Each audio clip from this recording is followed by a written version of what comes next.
So I considered grabbing that stool. I was like, man, it's nice, cozy weather outside. It just seems like a sit on a stool and talk about Jesus kind of morning.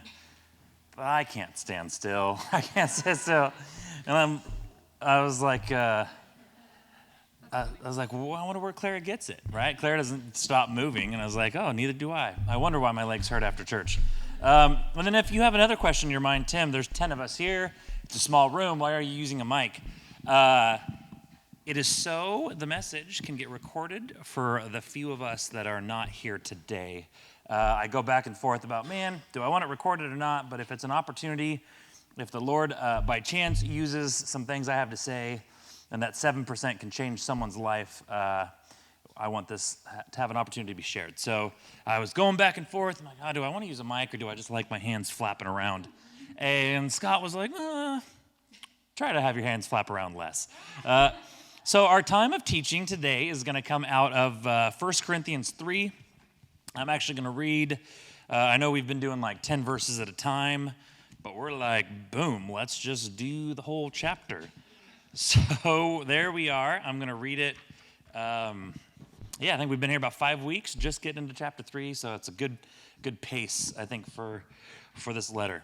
So I'm going to read it all the way through. You guys just feel free to listen, kind of let it fall on your ears. And then if you are like me, again, I like to be transparent. Sometimes when people read scripture, I do my best to listen, but my mind wanders. So feel free to read it yourself as well when I'm done. But let's get to it. Chapter 3, verse 1. For my part, brothers and sisters, I was not able to speak to you as spiritual people, but as people of the flesh, as babies in Christ. I give you milk to drink, not solid food, since you are not yet ready for it. In fact, you are still not ready, because you are still worldly. For since there is envy and strife among you, are you not worldly and behaving like mere humans? For whenever someone says, I belong to Paul, and another, I belong to Apollos, are you not acting like mere humans? Verse 5, what then is Apollos? What is Paul? They are servants through whom you believed, and each has the role the Lord has given. I planted, Apollos watered, but God gave the growth. So then neither the one who plants nor the one who waters is anything, but only God who gives the growth. Now he who plants and he who waters are one, and each will receive his own reward according to his own labor. For we are God's co-workers. You are God's field, God's building. According to God's grace that was given to me, I have laid a foundation as a skilled master builder, and another builds on it. But each one is to be careful how he builds on it. For no one can lay any foundation other than what has been laid down. That foundation is Jesus Christ. Verse 12, if anyone builds on the foundation with gold, silver, costly stones, wood, hay, or straw, each one's work will become obvious, for the day will disclose it, because it will be revealed by fire. The fire will test the quality of each one's work. If anyone's work that he has built survives, he will receive a reward. If anyone's work is burned up, he will experience loss, but he himself will be saved, but only as through fire. Don't you yourselves know that you are God's temple and that the Spirit of God lives in you? If anyone destroys God's temple, God will destroy him, for God's temple is holy, and that is what you are.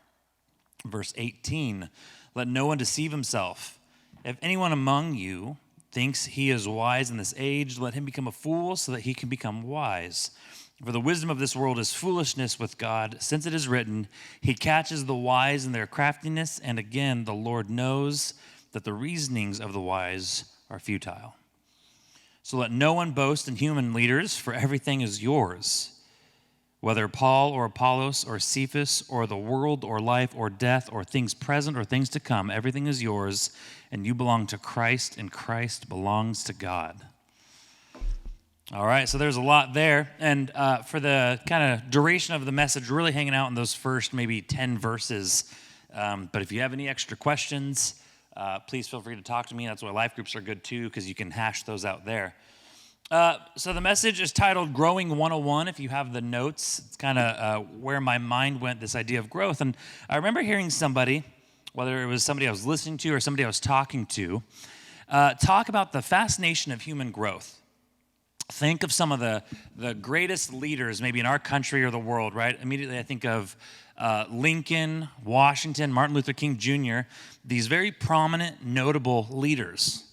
But at some point in their life, they pooped their diaper, right? At some point, they were babies who couldn't do anything for themselves, right? Whether they pooped their diaper, they cried when they were hungry, they kept saying they wanted this and that, and science tells you it's impossible to have or want both of those things, but they don't know that. Simple concepts, right? Like being nervous about going up a stair or crossing a line on the ground because they don't know what it is. All of those prominent leaders who led millions to some sort of goal were babies at some point. Very needy babies. They needed everything. They were 100% dependent. But at some point, through growth, they become independent.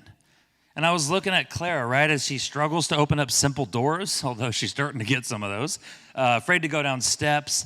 But I understand that as I watch her do these things, it's very temporary as she grows. In fact, some of them I'm like, okay, good. You can't get through that door. The next day she's like, ha, gotcha. But she's learning as she is growing. So I say that when I think about the beginning of chapter 3 and what Paul is saying, it's a reminder that in our spiritual and physical world, we all start as babies, right? We all start as babies. In the physical world, I once was the size of Clara, probably doing silly things as well. She's probably learning at a faster rate than I did. But spiritually, we all start as babies needing to crave simple, easy nutrients. In youth group, this was always hard for me because, in high school youth group, there's kids anywhere from the age of 14 to 18. And so if I'm a 14-year-old, I'm looking at this, what seems to be a super mature senior in high school, right? I'm thinking that. And I'm like, I want to be just like them. I'm looking at our leaders who have 30 or 40 years of their walk with Christ. I was like, I want to be like them, and I want to be like them right now, right? I want to be right now. And so you try so hard, and then because you are a baby, you stumble and you stumble. So we all start as babies. Spiritually, we crave really simple nutrients as new believers, right? You crave or you are processing some of the quote-unquote simpler concepts of Jesus. You make simpler decisions. As babies, physically, literally, we are egocentric by nature, right? Clara, right now, her world is her. And part of that growth is when she realizes that her world's a little bigger than her. And we all probably have a friend or a relative, in all seriousness, that never quite got out of that. Sometimes we call them narcissists, right? We still just call them egocentric or annoying. But as babies, their world is them, and a part of growth is getting out of that. Spiritually, it's the same way. We're learning how to walk. We're learning to understand, right? We're learning what trusting Jesus looks like before we can actually trust Jesus. So Corinth wasn't showing these signs of growth, right? Whether they weren't craving the complex spiritual nutrients, they weren't making right decisions, they weren't learning from their mistakes and learning to avoid those mistakes, right? As babies, we make mistakes. Really cool to watch Clara make a mistake, and then I in my mind, I always wanted to put her back in that situation right after she maybe fell down. I wanted to see her kind of overcome that mistake. Really cool. Well, he's seeing this church not do that. They're making mistakes, and they're fine with it. And the rest of the church is fine with it. We're like, well, hey, as long as you don't bug me, I'm okay with it. But growth, right, as I said, is realizing that bubble is a lot bigger than just right around you. So signs, as he describes here, in our life that we're still living as spiritual babes, right, as spiritual Christians, baby Christians. He mentions envy, strife. I think other versions might mention jealousy, and then kind of the overarching theme of this letter was division, right? Division is huge in this letter, and that's signs that we're still living as babies. But signs that there is growth in a church, whether and I'm going to kind of use this term indirectly, kind of mean our individual spiritual walk, but then our church body walk as well. Serving, right? Serving each other, community working together, building your foundation on Jesus, and then ultimately, as I said before, realizing this world is just a wee little bit bigger than we are. So Paul is reminding the church three things, and that's what the rest of our time is going to be about. It's this idea of who we are, we're instruments used by God, what we do, we plant and water, and that we must grow as believers as we grow the kingdom of God.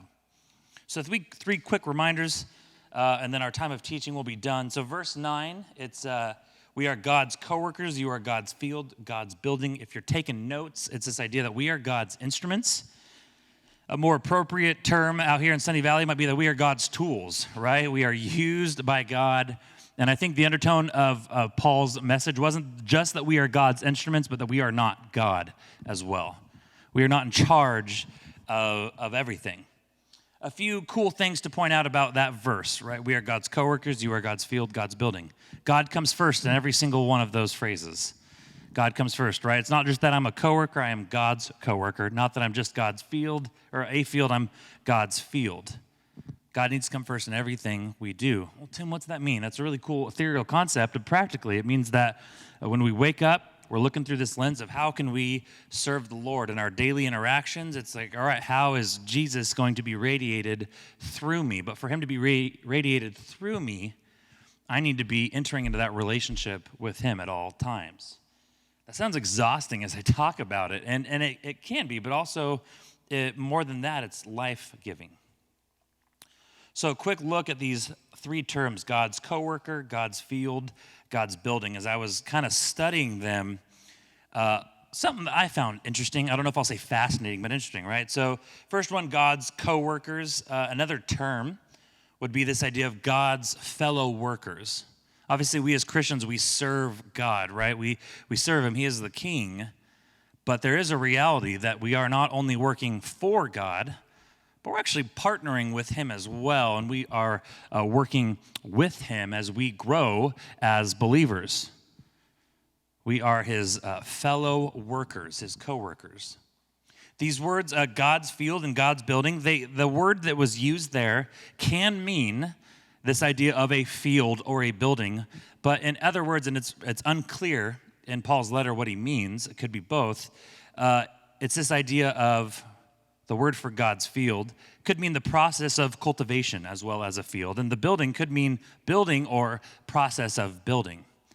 And that tells me two things. One, that these words can both be verbs and nouns. And so what I think Paul is trying to tell us is that we have to be reminded of who we are and what we do. Both of them are important.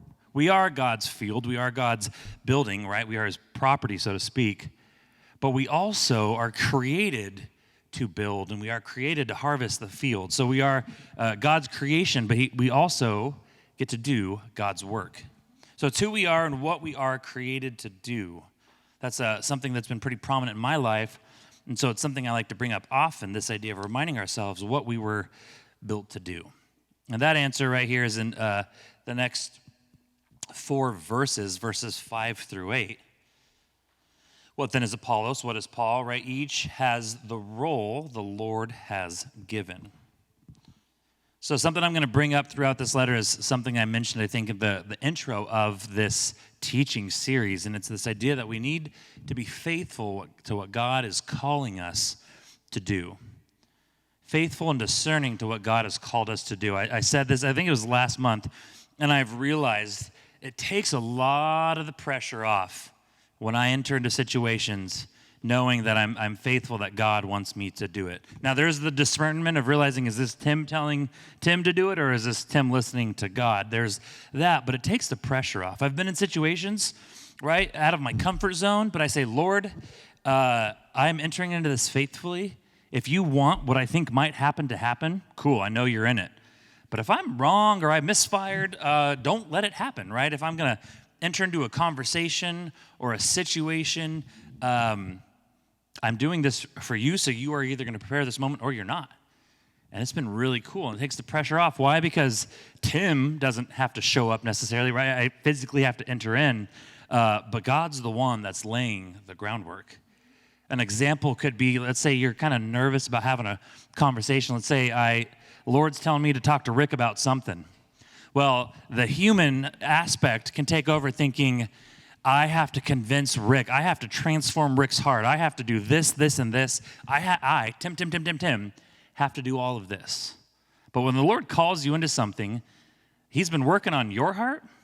Guess what? He's also been working on the other people's heart as well. So when you do enter faithfully into a situation, there's a good chance that this whole Tim thinking he has to do everything to convince Rick, well, the Lord's actually been preparing a lot. And the moment you guys open your mouth, you're going to realize God was working on both sides of this. And it's really cool because it takes the pressure off. Now, all of a sudden, I don't have to sit here and be judge and jury to Rick, but the Lord's probably preparing me to listen as well, to listen and receive what God's doing through Rick. For the record, to my knowledge, I don't have any conversation to have with Rick. Rick's like, actually, God's been telling me to have a conversation with you. I'm like, oh, I got to go. Bye. So be faithful to what God is calling you to do. So the two things that we do, right? We do the planting, we do the watering.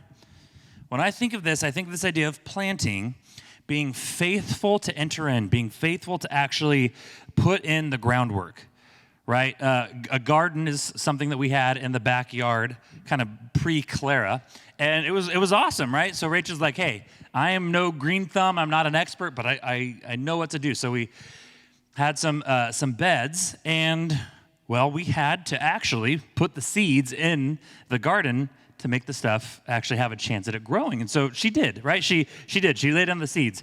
There's been seasons where we haven't, and weird, nothing grew.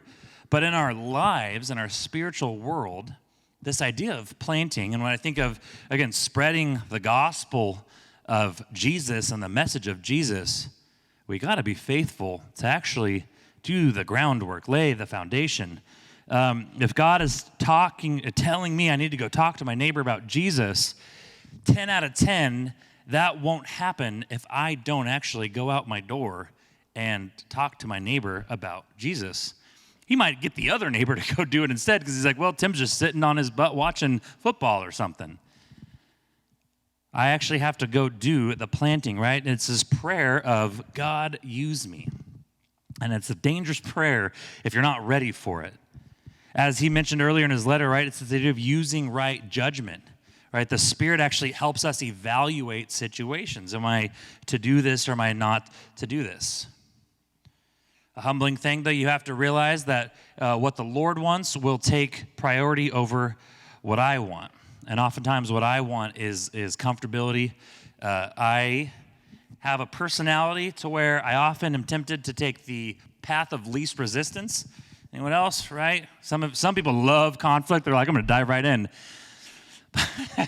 But me, I'm not. Yeah, I'm like, some of you guys love conflict and bringing up stuff with your spouse. I'm not naming no, just kidding. But it's good for me to enter into those times. But I like the path of least resistance. And if I chose that route every time, if I chose the path of least resistance every time in my life, there's probably a chance I'm leaving opportunities to serve the Lord on the table. And that's a bummer to hear sometimes for my natural personality, but we got to be faithful. We have to trust God and enter into the situations. Now, I say discernment because I don't think God is, I don't want us to look out and be like, all right, every dangerous situation possible, I need to enter in for the Lord. That could be foolish, right? Like, got a bunch of ninjas wielding swords swinging at you. Like, God obviously wants me to go into that. Maybe not. I don't know why I said ninjas. I don't know when the last time any of us have interacted with a ninja. But just because it's dangerous doesn't mean we go in. But there is a reality that he might be calling us to some of those situations. So planting, faithful to enter in. Watering, it's the idea of being faithful to remain. We've all had that plant. We were out of town for a week one time. We had somebody house sit for us, and Rachel was like, obviously take care of the dog and the cat. But I got a hydrangea out here. Is that what it was, a hydrangea? Yeah, rest in peace. Not to play spoiler, but please water it. And we came back, and dog's okay, cat's okay. She goes out back. This was pre-Clara, so she wasn't around, so she was okay. Go out, and I just hear this, oh, man. I'm like, what's wrong? And this plant is just dead. Just dead, right? You did some watering CPR, and I think it came back to life, but it didn't get watered, so it died. And I think when we think of working together, right, we are planting, we are entering, and we are starting the conversation. We are laying the seeds. But to water is the faithfulness to remain in that situation. Again, this takes a lot of discernment because I've found myself trying to be faithful in situations I don't need to be. Right? God's shown me the exit door. He's like, hey, you planted the seed. You did fine. You're trying to be used here when I can actually use you over here. But in this faithful to remain, right, to endure adversity, God might call us in situations that just feel not normal, uncomfortable, right? Using patience, not impulsiveness. And another thing, when you're talking about, again, spreading the good news and the word of Jesus, we might not always see the fruit of our work, and that's okay. Because I'm not on this earth to see everybody respond to how cool I shared the gospel with them, right? But you might be the seed planter. I read the stat. It is probably old and outdated, but it said for somebody maybe who doesn't believe in Jesus, it might take 11 to 15 intentional interactions with a Christian, maybe before they would come to have the conversation of knowing Jesus. Now, obviously, there's people where you're like, oh, that's like more like 300, 400, or never, right? Some, it's one. It is. The Lord has been preparing my heart. But to think, if you're walking into situations that I am going to lay down all of my theological arguments and I'm going to talk to them and I'm going to pray for them and they are going to accept Jesus right there, there's a reality that might not be the case. So his encouragement is know your role. Some of us, or at some point we're planting seeds. At some point we are watering seeds. But what's important, again, division is a huge problem in that church and I think in our American church as well. I often think a lot of these arguments that theological discussions that are out there, whether you're on social media or Twitter or in the church lobby, there's all these arguments that are happening and that are dividing believers. And then I wonder what Jesus' take would be on it. Well, I bet he'd come and he'd be brokenhearted that we've divided over this. Now, sure, there's some big truth ones that there are people that are operating in sin. Absolutely, truth is real. But I do think that the division happens really easily. So Paul is reminding the church we are on the same mission. There's just different methods, right? We all have different ways of entering into those conversations with people. Some of you maybe enjoy a good, responsible, respectful debate. Hey, we differ, so let's kind of bring our cases to the table. Obviously, we're going to share a meal, like we still love each other, right?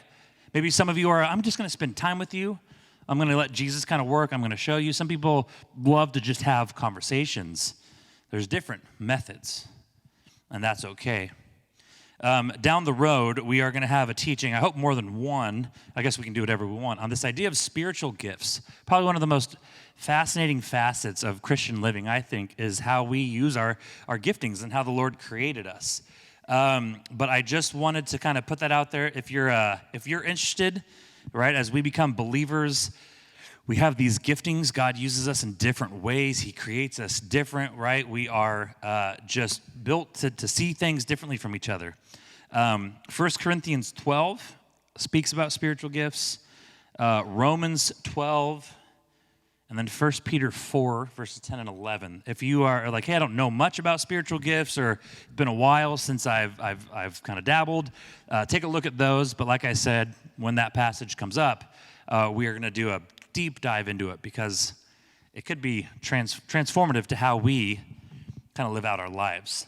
But Paul's reminding the church, same mission, but we just have different methods, right? Some of us are going to be more the planters, some more the waters, some very hybridy.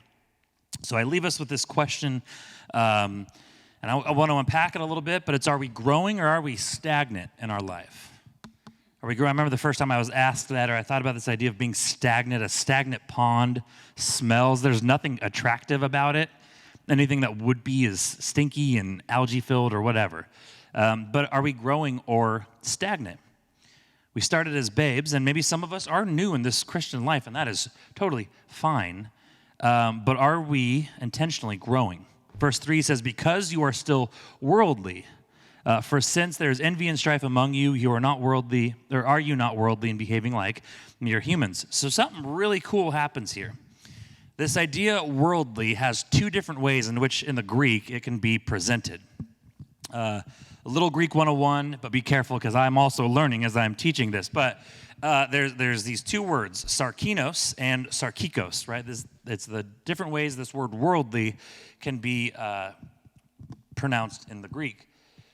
That first one, the enos, sarkinos, means to be made of, right? So something is worldly, fleshly, right, of the human flesh, of the human desires. It's this idea of being fleshy, but you can't help it. So an example could be, I think of this idea of being late. You're late, you're trying to get to work 15 minutes early, right? You're a responsible human. Get in your car and it won't start.